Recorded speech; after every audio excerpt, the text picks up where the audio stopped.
Sur un terrain de football où on a appelé à recevoir, nous en tant qu'Africains, des cris racistes, on n'a rien fait. Nous, on est juste venus pour jouer, pour prendre plaisir, quoi. Le football, c'est aussi comme un autre travail.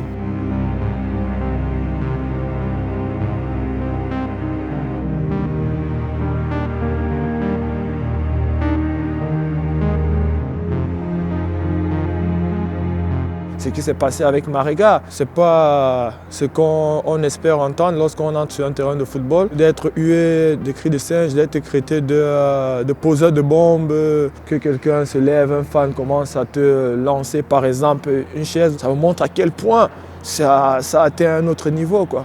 La manière pour lui de dire, d'être fort, c'est de dire stop. Stop en sortant du terrain.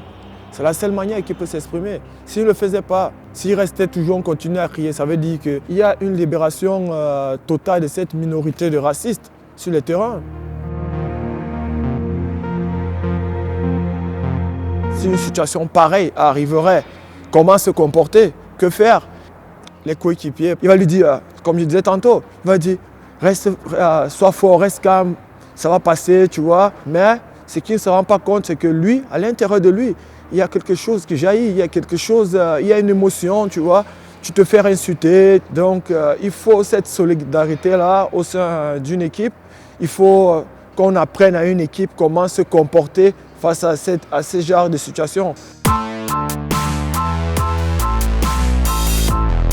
Selon nos contrats qu'on signe, il y a la partie éthique, quoi. Il y a automatiquement un statut qui dit si tu ne fais pas ça, s'il y a ceci, voilà comment tu dois te comporter. Le premier comportement, c'est qu'on doit respecter les fans. Le fait que les fans doivent nous respecter, je pense que c'est là le problème. Sur un terrain de football où on a appelé à recevoir, nous en tant qu'Africains, des cris racistes, comme on le dit, hein, le respect est mutuel. On a toujours eu à débattre de ces sujets dans n'importe quel WC que j'ai été.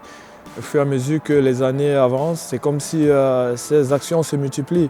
Mais aujourd'hui, les joueurs aussi, ils ont pris cette opportunité-là de pouvoir se présenter, de dire stop, quoi.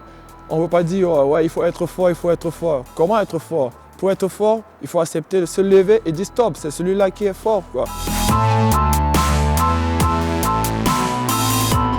Jusqu'ici, moi, je n'ai pas eu à constater un cas pareil. Peut-être parce que c'est dû à la diversité culturelle, puisqu'il y a plusieurs langues et le pays il y a peut-être plusieurs mentalités. On peut se chambrer pendant le match, les fans peuvent se chambrer, mais c'est tout calme, c'est beaucoup plus le respect et c'est le fair play jusqu'à présent, quoi.